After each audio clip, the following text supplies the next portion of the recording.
bien hacer del trabajo. Recio despertar, temprano, fiero. El precio de trabajar, gano dinero. Llegar puntual, perdida la pereza.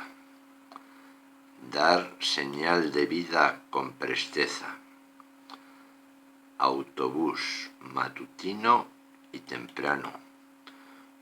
Como en el mus, el tino es saberse hermano. Hay que tener cuidado con los superiores, contener callado los errores, olvidar envidias internas, perdonar lidias subalternas.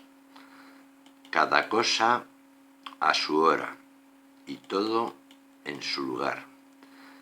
Quien nada atesora, poco ha de guardar. Archivar con cuidado albaranes y facturas. Olvidar el pasado, desmanes y amarguras. Aguantar la ira con constantes, luego espera. Apuntar con mira, tunantes fuera. Mantenimiento e infraestructura son importantes. Con sentimiento de envergadura, búscalo antes. Vacaciones y reposo, malas sin rasa. Distracciones de esposo, déjalas en casa.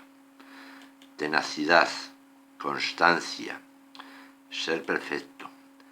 Lealtad, prestancia, hacer todo correcto.